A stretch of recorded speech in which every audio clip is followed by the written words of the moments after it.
I mean, we have about 70% Japanese staff here, and I mean, how many of them could really hold a conversation in English? Would you say? Not many. A couple. There are a couple actually. There are a couple of secret, very good English people. Seriously, like Yamamoto-kun. Yeah. Oh, really? Yeah. He's like level 800 TOEIC or whatever it's called. Yeah. TOEIC? Good hell, really. Serious? He's amazing. Yeah. Surprisingly good. And I have like he no keeps very idea. quiet, but then he can just like witter away in English. Bust it out. Yeah. Interesting. Bust it out. He busts it out. Yeah, he's a quiet. He's very Buxom. He's like an otaku. He's very quiet. Yeah, he's a Buxom. He's a Buxom programmer. Look that up right now. I'm sure That's a Buxom programmer. But yeah, there aren't many people who could like hold up, like for example, on this podcast. Yeah. But that's fine because we're in a Japanese country, which means it's up to us to actually speak Japanese, and that's what we do. Correct. So, all of us four are all very fluent in Japanese. Are we level 1, all of us? Or? I think even if we haven't done the test, we're probably all level 1. Yeah. All right, this is from dictionary.com. Buxom, adjective, of a woman, plump, especially with large breasts. That's good. I mean, it's especially. It's not actually the definition. It's just part of also the means. thing. I mean, I wasn't saying anything about breasts actually, but I was talking about the image. Like the buxom maid. No, John Milton from back in the day in England. Yes, wing silently the buxom air. Now he's talking about obsolete, obedient, tractable, offering little resistance, flexible.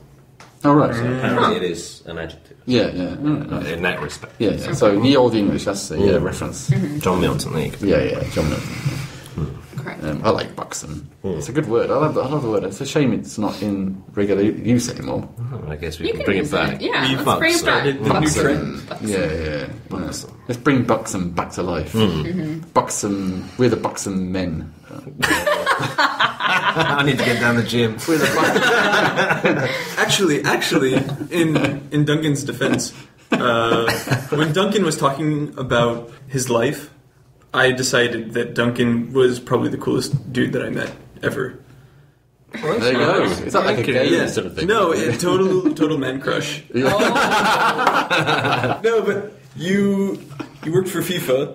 Oh, yeah. You worked for Guinness World Records. That's pretty cool. You worked for a television station. You worked for Q.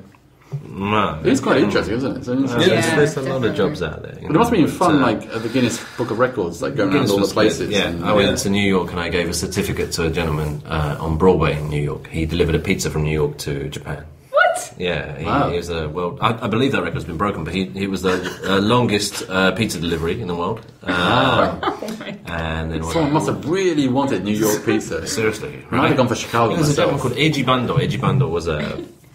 I'm probably going to get this wrong. Eiji Bando was a... Bando Eiji, is it? Yeah, Bando Eiji, that's right, the talent. Yeah. So, Bando Eiji, he called up, he's a...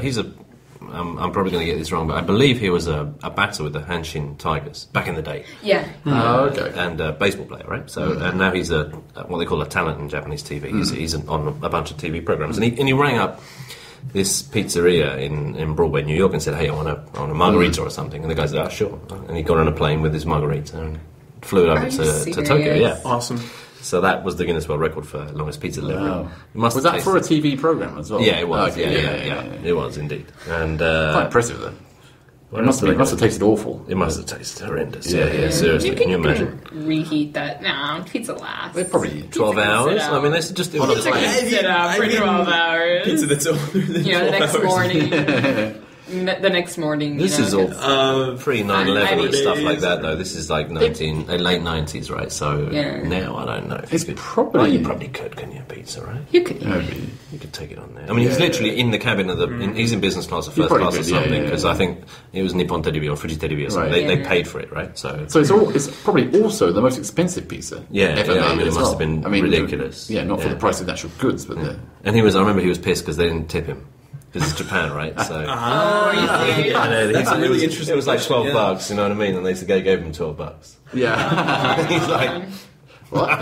Okay. Oh my god. And that was probably the Ochi. That was probably the fall down gag at the end. Yeah. No doubt. Yeah, I mean that cultural difference, right? I mean, to get back to the question, I mean, I think I said before. Obviously, some things, some differences are going to happen, and while they happen, I think it's honestly something that's really, pretty amazing about Q games. Have we got any other anecdotes? Like, there must be some funny anecdotes, like misunderstandings. Like someone said some little foible that some Japanese some habit.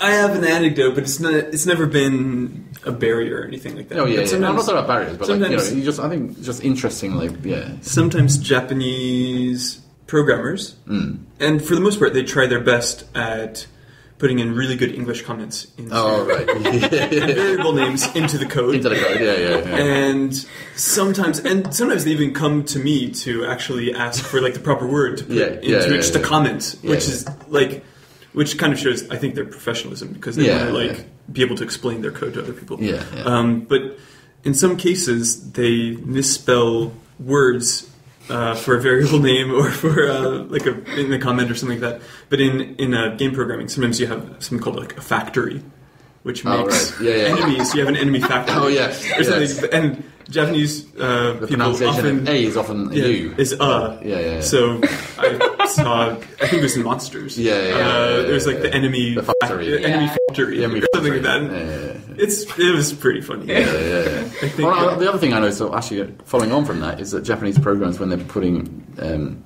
these comments, they'll try and sort of copy the style of the comments from the foreign programmers who have been working in the code around them, which tends to be full of lots of swearing. Sort of typical British coder comments, and the Japanese coder will just copy the style, and so you get all these Japanese comments which are slightly spelt wrong or pronounced weirdly, or the words. The four-letter words are. But there's loads of four-letter words all through there. Spelled correctly. You should explain that. Absolutely. There's really no swearing in Japanese. I mean, there is, but no one ever uses those bad words. Really. Not really. You don't get them used. You wouldn't use them in the workplace. You wouldn't use them with friends. Way, you don't. They don't get used. They don't get used. Really, it's one of the weirdest things about Japanese, isn't it? But you can be polite. But you can be. Well, not just. You can actually be extremely direct and sharp without using the swearing words. Exactly. I mean, that's the clever side. That's a good side of the language. I think swearing in English really is kind of a cheap. It's for like people who don't really think about what they're saying. Easy. It's too easy. It's too easy. I mean, judging from the amount of beeps that I have to. Yeah, exactly. Yeah, I mean the F word, for example, it can be used anywhere in a sentence. It just works, which is just kind of verb now. Kind of bad, really, isn't it? It's too productive. It's too productive, It's too which means efficient. you have to use it. It's like It's too efficient. it's quantum physics. It doesn't matter what what other variations you have. It all eventually funnels down to this one solution for all. No matter how many parallel universes you have.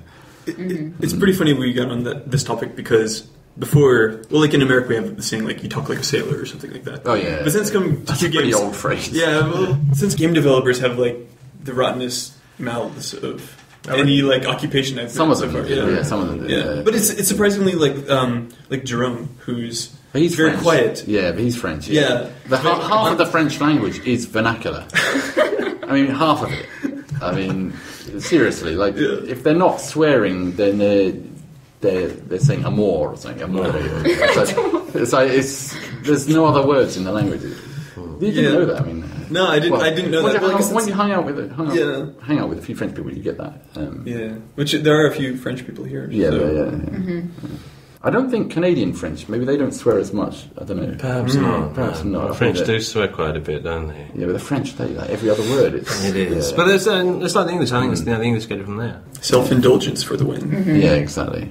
Did we actually answer his question, by the way? Yeah. Well, yeah. Kind of. We have bits and pieces, I think. Right. I mean, if we can think... I mean, I can't think of anything in particular. No, it's the anecdote. It's quite rare, so that's kind of answering this question. So the answer is no. Kind of, yeah. Are there any misunderstandings? Yeah, no. I mean, Not really. No. Yeah, not Can really. you share an anecdote? No, we can't. Thanks for writing in those. Great question. That's great. It's quite fun, though. You've got a great name. Yeah. And with that... And then we make fun of his name because it's diverse. It's quite diverse. Yeah, it is. okay, so on that note... Sagar, if you want a job, Duncan at Q Games. Send in your resume. On that note, we should probably sign out for the night. Send any fan-related questions to podcast@q-games.com. And the answer to the question. Yes. If you know what I'm talking about, you know what I'm talking about. Yeah, The meaning of life Wink, university. wink, nudge, nudge. Yeah. The secret word. Yeah. Exactly. Visit our forums at pixeljunk.jp. We also have a PixelJunk Radio Twitter account now, so subscribe, follow us. Super. I guess Follow I us. say follow, not subscribe in this case. But how often do you update that? I mean, we should. I will for every episode. Okay. Yeah. Okay. So Maybe we should do like reports of like how we're progressing. just to the next recorded one. the Exactly. We could do live yeah. twits while we record. Nice. Twits. That would be interesting. Tweets. I call them twits. I think twits is a better word. I think it's a much better word, much more appropriate. Okay, so subscribe to our Twitter feed at PixelJunk Radio, and there's my personal Twitter feed, Ariellotti, ARIELOTTI. And mine, which is Dylan Cuthbert, DYLANCUTHBERT. Mine at Technoduki, TECHNODOOKIE. And mine at Duncan Flett, DUNQFLETT. At last. At last, you got one. At The last. Flett. Now you got to start using it. Yeah. So next time, the much anticipated Teaser. Dylan Cuthbert will get the spotlight. We're Well, also- mine's just full of like really boring old man anecdotes where I talk about. I think that It's Been all the people- podcasts. It's true. Yeah. I think people are waiting. So yeah, you have that to look forward to, and also getting to meet Jamin Kessler. Yes, beware. Oh god, that's going to be. It's gonna be interesting. Yeah. So look forward to it. Okay. The adjective didn't spring to mind. So this is the Q Games crew signing out. I'm Ariel, I'm Dylan. I'm Bear. I'm Duncan. and have a good week. Good night, or good day, or good morning. Good whatever it is. life. See you.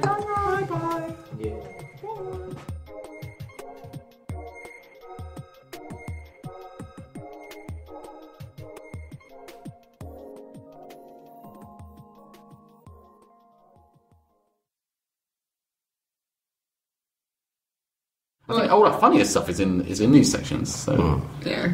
It's just- yeah. It's probably really boring. we do have the After raw we files. It's right, like You should Sunday school. The Quiet American was a great film. That's it. No more highball for you. No more highball. No more highball for Bear. This is bad. But as long as we're not racist, because we're not. Obviously, we live in a foreign country, so we're I'd say worldly. what? Worldly. Worldly, yes. Worldly. I heard worldly. Word. We're worldly. Worldly. We're worldly. We're worldly.